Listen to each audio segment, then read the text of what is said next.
Communication করতে পারছেন না অপরের সঙ্গে, যার সঙ্গে আপনি কথা বলছেন, একটু অসুবিধা হচ্ছে, আপনার মনে হচ্ছে যে আপনি যা বলছেন বা অপরে যা বলছে আপনাকে, আপনার ঠিক মিস কমিউনিকেশন হয়ে যাচ্ছে, কমিউনিকেশন গ্যাপ হয়ে যাচ্ছে, বুঝতে পারছেন একে অপরের কথা।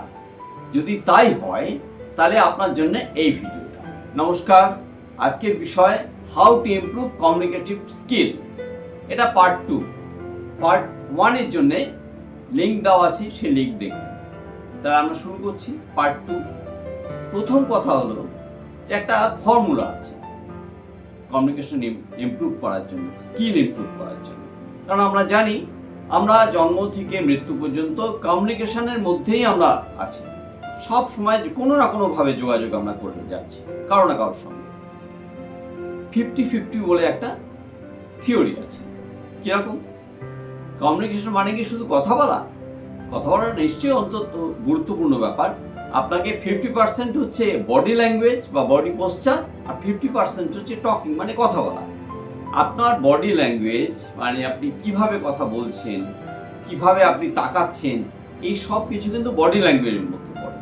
আর 50% হচ্ছে আপনি কিভাবে কথা বলছেন, আপনার শব্দ কিভাবে বেরোচ্ছে। আমরা তো জানি একটা খুব সুন্দর কথা আছে যে তীর আর কথা একবার ছুড়ে দিলে আর সেটা ফেরত আনা যায়। সেই জন্যে আর বডি ল্যাঙ্গুয়েজ যদি আপনার অন্যরকম হয় তাহলে কিন্তু সেটা আপনি অপরকে বোঝাতে পারবেন না। আপনি যদি ঠিক কথা বলেন সেটাও বোঝাতে পারবেন। বডি ল্যাঙ্গুয়েজ কীরকম হওয়া উচিত আপনার? বডি ল্যাঙ্গুয়েজ আপনার হওয়া উচিত যে আপনি যে কথা বলছেন সেটা আপনি অত্যন্ত নিজের উপর বিশ্বাস নিয়ে বলছেন, এবং আপনি অপরের দিকে সরাসরি তাকিয়েও বলতে পারেন। আবার প্রয়োজন যদি হয় আপনি উপর দিকে তাকিয়ে বলতে পারেন। আপনি যেন আপনার চোখ মুখ যেন কথা বলার সঙ্গে সঙ্গে যেন সাড়া দেয়, আর অপরের কথা শোনার যেন মানে আপনার ধৈর্য বা সহ্য সেটা যেন থাকে। আর কথা কিভাবে বলবেন আপনি? নিশ্চয়ই সেটা একটা বিশাল ব্যাপার। কথা যখন আপনি বলবেন, এটা একটা দ্বিতীয় পয়েন্ট, তখন তার মধ্যে ক্ল্যারিটি থাকবে, স্বচ্ছতা থাকবে, আর আপনার কথা যেন অপরে বুঝতে পারে। মানে আপনি একটা কথা এমন বলে গেলেন যে শেষের দিকটা খেয়ে গেল। যেমন আমরা দেখি এখন একটা উদাহরণ খুব সুন্দর আমার মাথায় আসছে, যেমন বিভিন্ন সব মানে বাণিজ্যিক সংস্থা বা কমার্শিয়াল সংস্থা তারা ফোন করে, মানে কাস্টমার কেয়ারে, সোজা কথা বলা যায়। কাস্টমার কেয়ারে যখন আমরা ফোন করি, অপর দিক থেকে যখন ফোন আসে, সেই ফোনে তারা যে কথা বলেন, জানি না কিভাবে তাদের শেখান, তাদের কথা অর্ধেক বোঝা যায়, অর্ধেক বোঝা যায় না। কারণ তারা অতি দ্রুত কথা বলে যান, প্রচন্ড ফাস্ট আর কি। যদি আপনার প্রচন্ড ফাস্ট, খুব দ্রুত কথা বলেন অথবা খুব আস্তে কথা বলেন, তাহলে কিন্তু আপনার কথা অপরকে বোঝাতে পারবেন না। It's a bad communication skill যদি আপনি মানে ভেরি ফাস্ট কথা বলেন, আর যদি খুব আস্তে কথা বলেন তাহলে এটা ব্যাড কমিউনিকেশন স্কিল। আপনাকে কথা বলতে হবে ব্যালেন্সড, যে কথা আপনি অপরকে শোনাতে চান বা বোঝাতে চান সেভাবে আপনি কথা বলেন। মিডল পাথ হচ্ছে কমিউনিকেশন সবচেয়ে আদর্শ উদাহরণ। আপনি যে কথাটা বলছেন ফোনে বলুন অথবা সামনাসামনি বলুন বা 5 জনের সামনে বলুন, সেই কথাটা যেন অপরে প্রথম থেকে শেষ পর্যন্ত শুনতে পারে এবং বুঝতে পারে। আর একটা কি, আপনার সবচেয়ে বড় ব্যাপার হলো যে আপনি যে কথাটা বলছেন সেই কথাটা বলতে বলতে কখনো কখনো একটু পজ দেবেন, মানে থামবেন খুব অল্প। কেন থামবেন? যে আপনি হয়তো একটা সিরিয়াস আলোচনা, এগুলো হয় একটা সিরিয়াস আলোচনা করছেন, আপনি বলছেন অনেক শুনছে, মানে একজন শুনতে পারে, 2 জন শুনতে পারে, কিন্তু দেখা যাচ্ছে আপনার কথাটা সে বুঝতে পারছে কিনা এটা তো আপনি ভাবতে পারছেন না। এই জন্য আপনি কথা বলার মাঝখানে একটু পজ দিন। এটা একটা অভ্যাসের ব্যাপার। খুব অল্প পজ দিন, যে তাকে একটা চিন্তা করার সময় দিন। থিঙ্ক হিমসেলফ, মানে তাকে চিন্তা করার সময় দিন। আপনি যে কথাটা বলছেন সে যেন চিন্তা করে ভাবতে পারে, তাহলে কি হবে, তার সে যে কথাটা বলছে সেটাও আপনি চিন্তা করতে নিতে পারেন। যদি দুজনের আপনার যে কথাটা চিন্তা ঠিক মতো করতে পারেন, তাহলে আপনার কমিউনিকেশন স্কিলটা অনেক বেড়ে যাবে, এবং তাহলে আপনি একজন আইডিয়াল কমিউনিকেটর হিসেবে অবশ্যই পরিচিত হবেন। এবং সেটা আপনার যে কোনো জায়গায়, মানে আপনি পড়াশোনা করুন, আপনি যে কোনো পেশায় থাকুন, অথবা আপনি কোথাও কোনো ভাষণ দেন, বা আপনি পারফর্মার হন, বাচিক শিল্পী হন, যেখানে যান, আপনি যদি একজন গুড কমিউনিকেটর হতে পারেন, আইডিয়াল কমিউনিকেটর হতে পারেন, তাহলে কিন্তু সাফল্য আপনার হবেই। কারণ কমিউনিকেশন স্কিলের উপর অনেক কিছু নির্ভর করে। আপনি জানেন একজন ভালো কমিউনিকেশন স্কিল অনেক কিছু হচ্ছে। অথবা আরেকটি পয়েন্ট আমি বলছি, যেমন ধরুন আপনি ব্যাংকে গেছেন, আপনি একটা লোন নেবেন, আপনার এখন অনেক স্টার্ট আপ হচ্ছে নতুন নতুন, এটা অনেকেরই অভিজ্ঞতা হয়েছে, স্টার্ট আপ চালু করতে চান, অনেক ইয়ং ছিল, অনেক এন্টারপ্রেনার আসছে। তা সেখানে আপনার ব্যাংকে কিন্তু লোন দেওয়ার আগে ব্যাংকে বোঝাতে হবে যে আপনি কি করতে চাইছেন। কাগজপত্র তো যা দিয়ে দিলেন, কিন্তু কাগজপত্র ছাড়াও আপনাকে বোঝাতে হবে যে আপনি কি করতে চাইছেন, কিভাবে করতে চাইছেন, তার মার্কেটেবিলিটি কতটা, তার লাভ কতটা, এবং সে চলবে কতটা, এবং আপনার কাছ থেকে ব্যাংক লোনটা ঠিকমতো শোধ পাবে কিনা। কিন্তু এই বলার সময় কিন্তু আপনার প্রচন্ড আত্মবিশ্বাসের সঙ্গে বলতে হবে। মানে আপনাকে টাইম ফ্রেম আপনাকে, ধরুন আপনি বললেন যে 3 মাসের মধ্যে আমি এই আমার যে প্রজেক্ট, এই স্টার্ট আপটা আমি চালু করব। ব্যাংকে যিনি অপর দিকে বসে আছেন তারাও অনেক তো অভিজ্ঞ বুদ্ধিমান লোক, শিক্ষিত লোক, ব্যাংক ম্যানেজার ধরুন বসে আছেন, তিনি ভাবতে পারেন যে 3 মাসে হয়তো সম্ভব নয়, কিন্তু আপনার বলা কথার উপর কিন্তু তিনি কনভিন্স হবেন। এই কনভিন্স করাটা গুড কমিউনিকেটরের একটা লক্ষ্য। মানে আপনি যদি 3 মাস বলেন, তা আপনার চোখে মুখে বডি ল্যাঙ্গুয়েজের কথা, সেই কথাটা ফুটে উঠবে। 3 মাস বলুন, 6 মাস বলুন, যাই বলুন, যে যাতে তিনি বিশ্বাস করতে বাধ্য হন যে হ্যাঁ এর মধ্যেই কাজটা শেষ হবে। হয়তো সে একটু লিঙ্গার করতে পারে ভবিষ্যতে হয়তো, কিন্তু আপনার কাজ কিন্তু হয়ে যাবে। তা আপনাকে যদি কার্যসিদ্ধি করতে হয় পেশাগত দিক দিয়ে, আপনাকে অবশ্যই আপনার বডি ল্যাঙ্গুয়েজ এবং আপনার ভাষা, এই দুটো মধ্যে ক্ল্যারিটি এবং আপনার মধ্যে একটা আত্মবিশ্বাস থাকতে হবে যে হ্যাঁ উই ডু ইটসেলফ, আমি এটা করতে পারবো, আমি ক্যান ডু, আমি এটা করতে পারবো, অবশ্যই পারবো। এটা একটা গুড কমিউনিকেটরের বড় উদাহরণ। তারপরে কি আসছে, ধরুন আপনি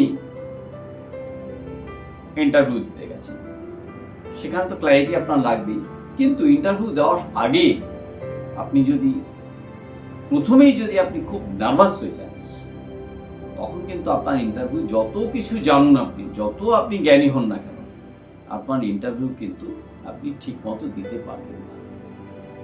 সেজন্য আপনাকে কি করতে হবে, প্রথমে এখানে একটা খুব সুন্দর একটা কথা আছে, প্রি মর্টেম। আমরা পোস্টমর্টেম শুনেছি, আমরা জানি কেউ দুর্ঘটনায় মারা গেলে বা কি হলে পোস্টমর্টেম, ময়না তদন্ত। এখানে প্রি মর্টেম বলে একটা শব্দ ব্যবহার করা হচ্ছে। প্রি মর্টেম মানে ময়না তদন্তটা আগেই করে নিচ্ছেন, মানে বিশ্লেষণটা আগেই করছেন। কিভাবে, ধরুন আপনি একটা ইন্টারভিউ দিতে যাবেন, আপনি তার আগের দিন রাত্রে আপনি মনে মনে এই ইন্টারভিউটা একটা ছক কষে নেবেন, যে ইন্টারভিউটা আপনার এরকম হতে পারে, অনেক কিছু হতে পারে, কিন্তু আপনি ছক কষলে প্রি মর্টেম করবেন, আপনি আগে অ্যানালিসিস করবেন, বিশ্লেষণ করবেন যে এরকম ভাবে হতে পারে। এবং এরকম ভাবে হলে, যদি এরকম ভাবে হয় একটা ভাবলে, তাতে আমি ফেইল্ড হতে পারি, কিন্তু সেই ফেইলিয়র থেকে আমি কি করে সাকসেস পাবো, আপনি বিশ্লেষণটা ঠিক করে করেন, তখন আপনি সেই পথ খুঁজে পাবেন। প্রি মর্টেম করলে তাহলে আপনি যে অ্যানালাইসিস করে আপনি ভাববেন, চিন্তা করবেন, আপনার ব্রেন স্টর্মিং করবেন, মানে মাথাটাকে খাটাবেন, তাহলে কিন্তু পরের দিন আপনি যে ইন্টারভিউটা দেবেন, সেই ইন্টারভিউতে সাকসেস অবশ্যম্ভাবী। মানে প্রি মর্টেম, এই একটা কথাটা কিন্তু আপনি অবশ্যই মনে রাখবেন, যে ময়না তদন্ত পরে না, আগে করে নিতে হবে।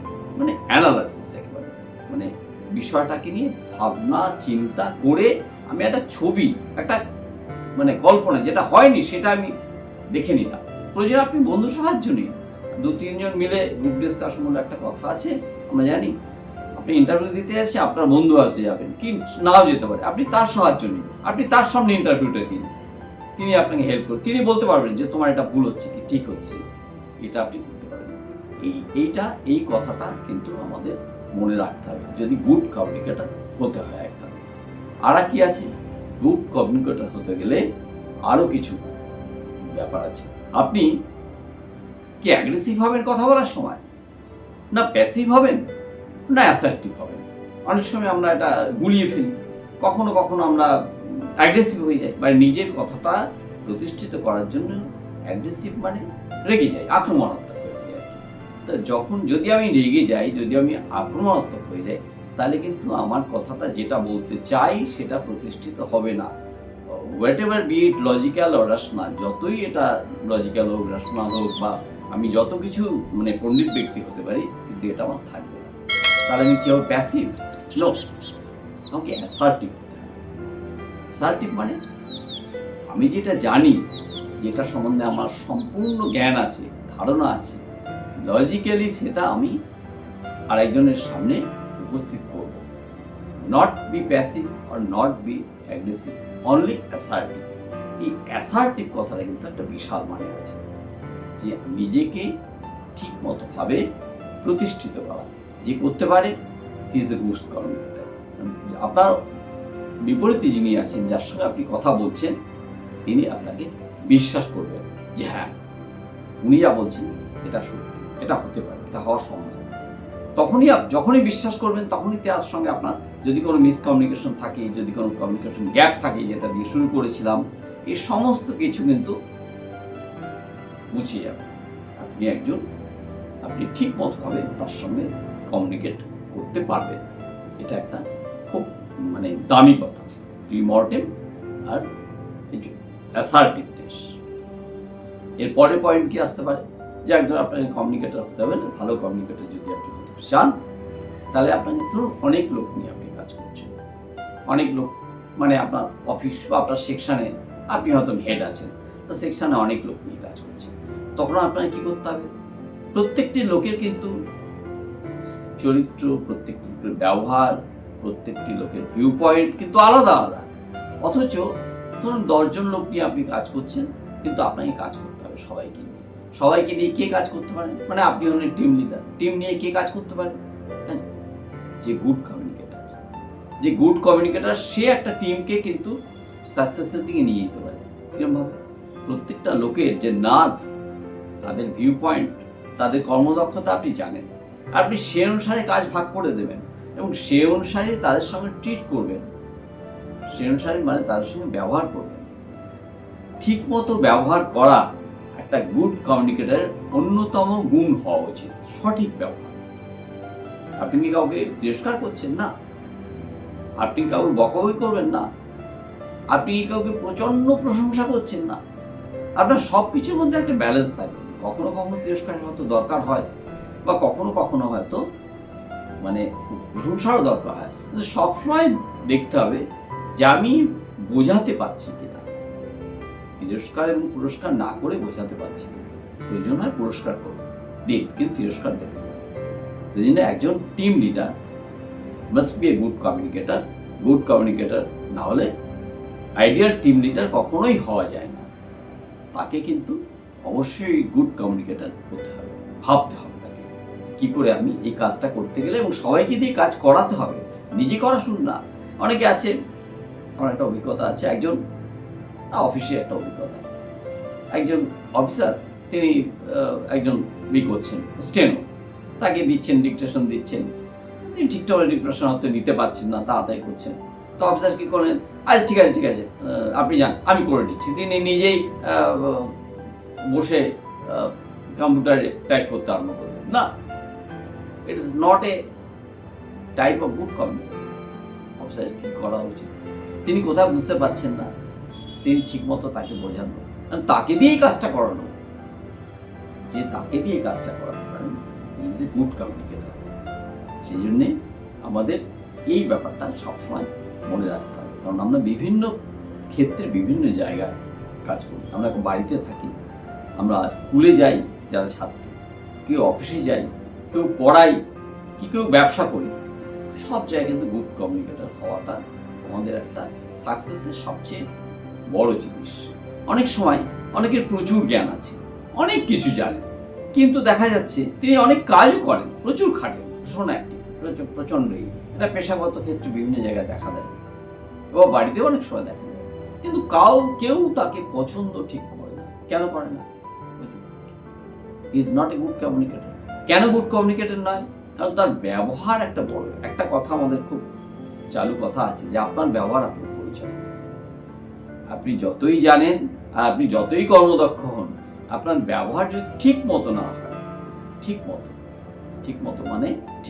মানে কখন কোন ব্যবহারটা দরকার না হয়, তাহলে আপনি কখনোই গুড কমিউনিকেটর হবেন না। আপনাকে অপরে পছন্দ করবে না। আর যদি আপনাকে পছন্দ না করে তাহলে আপনার কথা শুনবে কেন? শুনবে না আপনার কথা। আর একটা পয়েন্ট আছে, সেটা হলো যে আপনাকে অনেক সময় সহজভাবে বলতে হবে। খুব জটিল বিষয় নিয়ে হয়তো আলোচনা হচ্ছে, আপনাকে লুসিড ল্যাঙ্গুয়েজ ব্যবহার করতে হবে যাতে অপরে বুঝতে পারে। আপনাকে দেখতে হবে কার সঙ্গে কথা বলছেন, তার যে সমানে নেমে এসে আপনাকে কিন্তু সেই কথাটাকে তাদের কাছে পৌঁছে দিতে হবে। এটাও একটা কিন্তু গুড কমিউনিকেটরের উদাহরণ, যে আপনাকে কথাটা স্বচ্ছভাবে, সহজভাবে, সুন্দরভাবে তাদের কাছে পৌঁছে দিতে হবে। লাস্ট আমি একটা উদাহরণটা বলছি। তিনি বলতে গেলে বিশ্বের কমিউনিকেটরের মধ্যে দিয়ে অন্যতম একজন। অনেক আগের উদাহরণ, 1893 সাল 11 সেপ্টেম্বর আমেরিকার শিকাগো শহরে বিশ্ব ধর্ম সম্মেলন অনুষ্ঠিত হয়েছে। 10:30 সকালে আরম্ভ হয়েছে, বিকেল পর্যন্ত হবে। 3:30 4টে বিকেলবেলা একজন ভারতীয় উঠলেন, গেরুয়া পাঞ্জাবি মানে জুব্বা পরা, মাথায় গেরুয়া পাগড়ি, কমলা রঙের পাগড়ি, আর তিনি উঠে দুটি কথা শুনলেন। তার আগে অনেক ভাষণ, বড় বড় ভাষণ হয়ে গেছে। Sisters and brothers of America, কি বললেন? যে আমেরিকার ভাই বোনেরা। খুব সাধারণ কথা, কিন্তু শুধু এই কথা বলার পরে 2 মিনিট ধরে হাততালি পড়েছিল। অথচ কথাটা ছিল কয়েক সেকেন্ডে। যিনি বলছিলেন সেই সন্ন্যাসী, তরুণ সন্ন্যাসী, 30 বছর বয়সে। তিনি হতবাক হয়ে গেলেন, যারা উদ্যোক্তা তারা হতবাক হয়ে গেলেন। প্রায় 6,500 দর্শক করতালি থামতে চায় না। কেন হল? এটা তো এই প্রশ্ন আমাদের তো আসবে, যে দুটো মাত্র শব্দ, এমন কোনো জটিল শব্দ নয়, এই দুটো শব্দ বলার সঙ্গে সঙ্গে কেন করতালি হল? যে যারা ওখানে বসে আছেন তারা বিদগ্ধ, তারা পণ্ডিত, তারা শিক্ষিত, তারা আমেরিকার তৎকালীন বুদ্ধিজীবী, তারা এতটা আপ্লুত হয়ে গেলেন কারণ, এবং যিনি ভাষণ দিচ্ছেন তাকে কেউ তারা চেনে না, আগে দেখেনি কখনো, তার নামই শোনেনি। কিন্তু তার আগে যারা ভাষণ দিয়ে গেছেন তাদের কথা কিন্তু তারা জানে, অনেকের কথাই জানে। কেন? কারণ ওই জন্য communication is a good communicator.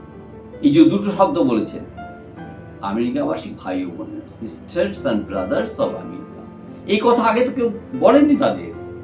সবাই লেডিস অ্যান্ড জেন্টলম্যান, কি ফ্রেন্ডস, কি অন্যরকম। এই যে নতুন ভাবে একটা বিষয়কে উপস্থিত করা, শুধু করা নয়, কথার কথা নয়, মানে ভান নয়, কথা শব্দের জাল নয়, বা সাহিত্য করা নয়, বা গুড অরেটরি প্র্যাকটিস নয়, এটা ভেতর থেকে উঠে আসা যে কথা, যে আমি এসছি দেশে এই সভায় অতিথি হয়ে, আমি সবাইকে ভাই বোন মনে করছি। এই যে মনে করা, আন্তরিকভাবে মনে করে এবং সে কথাটাকে থ্রো করা, এই কথা নতুন এবং আন্তরিক। একটা গুড কমিউনিকেটরে নতুন এবং আন্তরিক এই কথা দুটো। আমরা যদি কখনো কোনো সময় এরকম কিছু লোকের সামনে আমরা যদি কিছু বলতে চাই, তাহলে এই সেই স্বামী বিবেকানন্দ, আমরা নিশ্চয়ই বুঝতে পেরেছেন আপনারা স্বামী বিবেকানন্দের কথা বলছি। তারপরে উনি যা কিছু বলে গেছেন 4-5-6 মিনিট, সেটা তো পরের কথা, কিন্তু দুটো শব্দে যে বিশ্বজয় করে দিয়েছেন। কারণ ওখানে সারা বিশ্বের সমস্ত দেশের সমস্ত ধর্মের প্রতিনিধিরা উপস্থিত ছিল। গুড কমিউনিকেটর হিসেবে স্বামীজি কিন্তু তার পরবর্তীকালেও যত জায়গায় ভাষণ দিয়েছেন, করেছেন, তার জ্ঞান, তার চেয়ে অনেক জ্ঞানী ওখানে ছিলেন। কিন্তু কমিউনিকেটর, গুড কমিউনিকেটরের যে গুণ যদি অধিগত করতে হয়, তাহলে স্বামীজির জীবনটা পড়া দরকার, স্বামীজির ভাষণগুলো পড়া দরকার। Is the one of the good communicator. আধুনিক কালের যারা মানে গুড কমিউনিকেটর হয়েছেন, তাদের মধ্যে স্বামীজি অন্যতম। এই কথা বলেই আজকের যে বিষয় শেষ করছি। ধন্যবাদ, নমস্কার।